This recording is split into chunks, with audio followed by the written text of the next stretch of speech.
Okay, I want to take a minute here, as promised, to talk about martial arts and self-defense. Martial arts being traditional martial arts such as karate, kung fu, Filipino martial arts. These are traditional martial arts. Okay, this is something where you arrive at a school, you train, or a park, it doesn't matter. You train for a number of hours or minutes on a particular aspect of that art, whether it be a form, whether it be drills and exercises, or footwork training, and you build skill and develop skill. You practice things like timing and rhythm, and these are set in what we call drills. Now, in self-defense, typically you don't do any of that. You go in, someone grabs your arm and you do a technique to break the grip. Or someone grabs your shirt and punches you and you do a technique to defeat that attack. And so forth. Someone pulls a gun, someone pulls a knife, and you do a technique to defeat that attack. That's typically how this looks, self-defense versus martial arts. Now, the self-defense people will claim the martial arts people are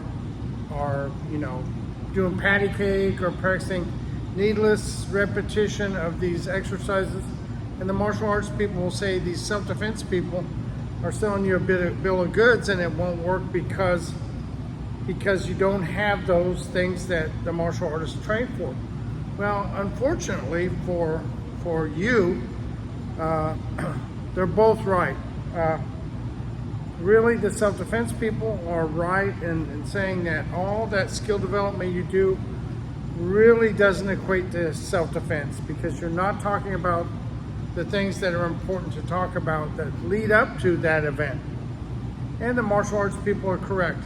If you don't really have any skill sets, you're going to have a difficult time pulling off some of these techniques the people are teaching you in self-defense classes, because they actually trained in martial arts for many years themselves, and then somewhere along the line they figured they would break away from that, and that's normal actually.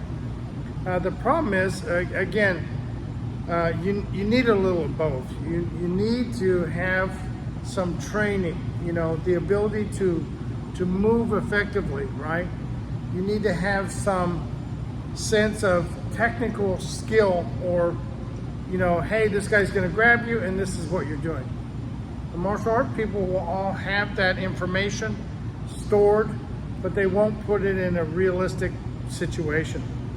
Oftentimes when they do anything realistic, it's sparring, which is a duel of two people who know the same thing. Just like two boxers get in the ring, they're going to punch it out. No one has a knife, no one has a gun, no one has a shotgun. So in self-defense, they may have a gun or a shotgun, but they don't really train that attribute well enough to give you a relative certain chance of success.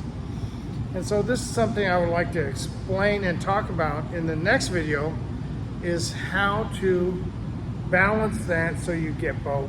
Okay, and a lot of that has to do with what most self-defense people leave out too. It's what's in your head. How you think, how you believe, how you act will oftentimes determine your success, whether or not you have any of the training. And that's what they don't. They don't want to tell you, they don't talk about, and we'll talk about that in the next video. I want to keep them under